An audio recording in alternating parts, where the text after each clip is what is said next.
Hey everyone, it's Stacey K from Goodwill Hunting, and I have a DIY video for you. This was kind of an idea that I had in my head to make these because I have a similar necklace. So today I'm going to teach you how to make Dreamcatcher earrings, and they're pretty simple to make, but it does take a while because it's like so detailed and like really ornate. So I believe these ones took me about 3 hours to make, but really I think it's worth it because they turned out really well. So here's what you're going to need. I just went to Joann Fabrics and got a bunch of this stuff. Here's the actual hoops. I bought these big ones, and I'm not really sure what they're supposed to be, but I thought they'd be good for the Dreamcatcher. But you can also just use like an old pair of hoop earrings that you don't wear anymore. Like these were hot pink before I like put the thread over them, and obviously I wasn't going to wear them. They were from like high school, so I just like covered them and made them into Dreamcatcher earrings. So if you have any old hoops, that's really the best way to go. Otherwise you can buy something like this at the craft store. You're also going to need kind of small and large jump rings. So just those like circular jewelry making hoops that you easily ply back and forth to add little details onto your jewelry. And then you also get the earring hooks from the craft store. And then you can choose what kind of beads. You don't have to use beads, but I think it's cute. So I just got these multicolored, like really small plastic beads. And then you can choose your fabric. Now, or not fabric, thread. You can choose any color that you want. I chose these colors just because I really like them, and I combined them all together in these earrings that I made. And I'm not sure what I'm going to do for this next pair, whether I'm just going to use the brown or whatever. But you can use any kind of thread that you want. I've seen people do it with leather around it, so it's a little bit more authentic. It's going to be a little more expensive than buying this, but if you like it, it's worth it. And then just a pack of feathers to add. And then to actually put it together, needle nose pliers are really best, but for some reason we don't have any. So I have these, and they work okay. And then I need these clippers, just because I bought this like random hoop, and so I'm going to need to take off some of these because I don't need that many feathers around the Dreamcatcher. And then also a hot glue gun is a good way to go because it just like secures the thread around the Dreamcatcher and makes it so it doesn't unravel. You can knot it, but it doesn't look as good and it's not as sturdy, so I recommend the hot glue gun.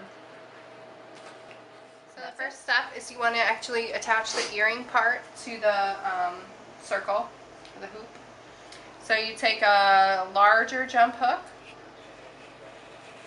and you just attach it onto the top and close it on up.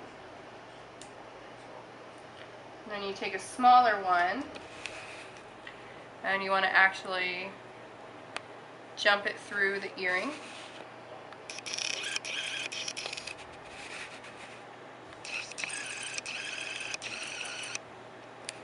And loop it through the big one. And then you close it up with your pliers.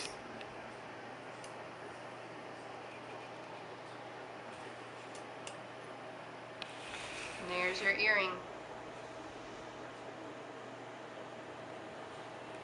So my next step is I'm going to be taking off some of these outer hooks, the ones that I don't need.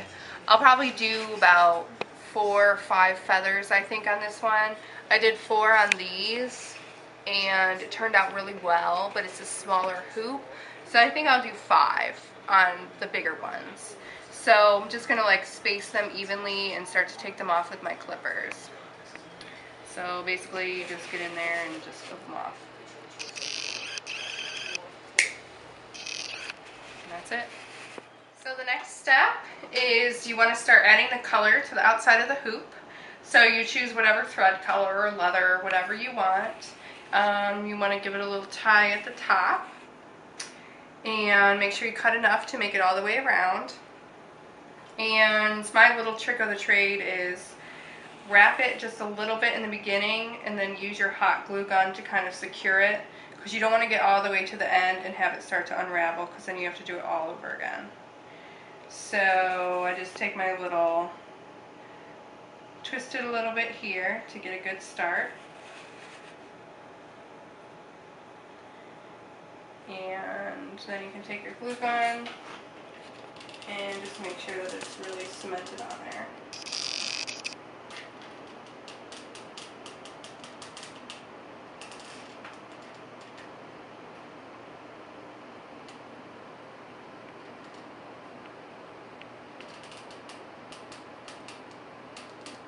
So after you glue the top part of the string to the beginning of where you're wrapping it, you just want to continue wrapping around the hoop all the way around. And you can see if you use two different colors, then you kind of get that stripe effect. If you were to just use one color, then it would be solid. And my advice is when you get about a quarter of the way around, maybe dab a little extra hot glue there and wrap it over the hot glue so it's really secure. So I've taken and looped the thread all the way around the hoop very tightly and intermittently used a little hot glue to secure it so it doesn't come unwound. And then when you get to the end, instead of tying a knot, which can kind of stick up and look bad, just use a little hot glue gun to secure it. And then we're just going to take our scissors and just cut that extra part off, just like that. And then you can obviously use the hot glue gun to kind of pank it down and make sure that it's perfect. So that's your step one, is nice and complete. And your next part is you're going to actually take the thread and start to build the inner design of the Dreamcatcher. And you can use there's some tutorials online to do like different patterns and stuff. But I just kind of like to do whatever I like with it and make it kind of asymmetrical and crazy. So I will show you how to do that.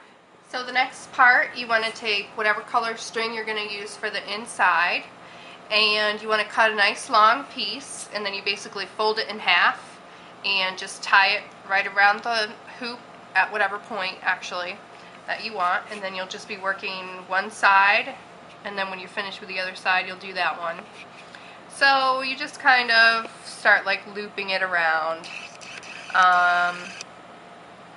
You can kind of secure it by like twisting it and like tying it in a little knot at each point, like that. And basically you just do that and you create like a little web through it. It's pretty simple. And intermittently you'll want to thread a couple of beads on there. So I'm going to add a bead to show you. I'm using yellow and orange for my beads. And I'm going to use yellow feathers. So basically you just add a bead here and there.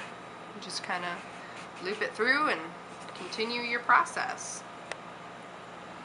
And I'm on one side of the design. And now that I've gotten to the end, I basically just want to secure the end of the string to the outside of the hoop with some hot glue. So it's pretty self-explanatory. You're just going to take your hot glue gun and basically secure it.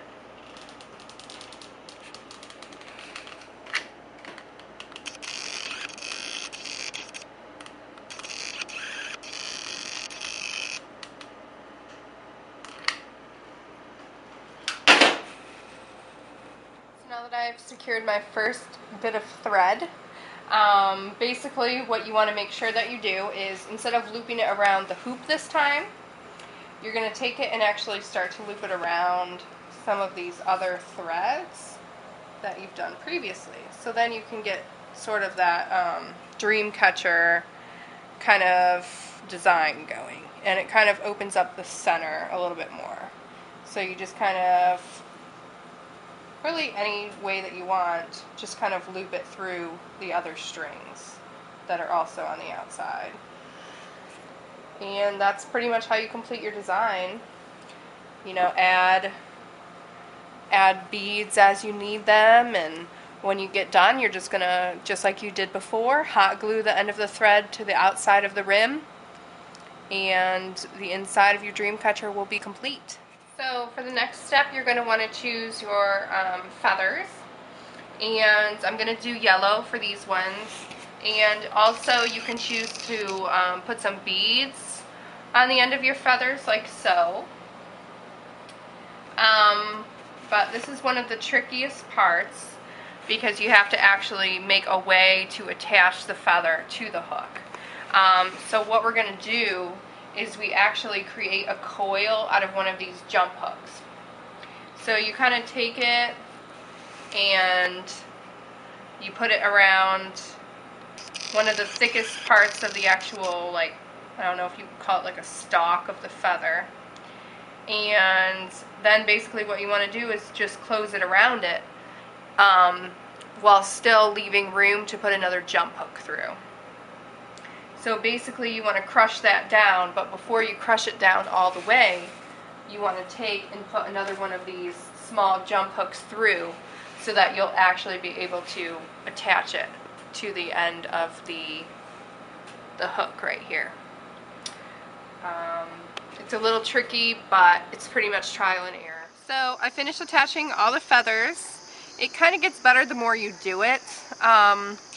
Just want to make sure that when you do the jump hook coil around the feather that it's really tight, so just squeeze down as hard as you can, and then you just add jump hooks up to the actual hoop, and I did 5 different sizes, and this is the finished product, except it really does take a long time because this is just one.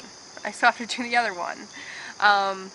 These ones here took me 3 hours, and it looks like I'm about on task for that to take me about 3 hours too. So I'm going to take a little break, but this is basically the finished product because you would just do the other one the same exact way. Here's what it looks like on. They're a little bigger than the ones I made last night. But you can make them any size. You can make little ones. It wouldn't take you as long to make little ones. But there we go.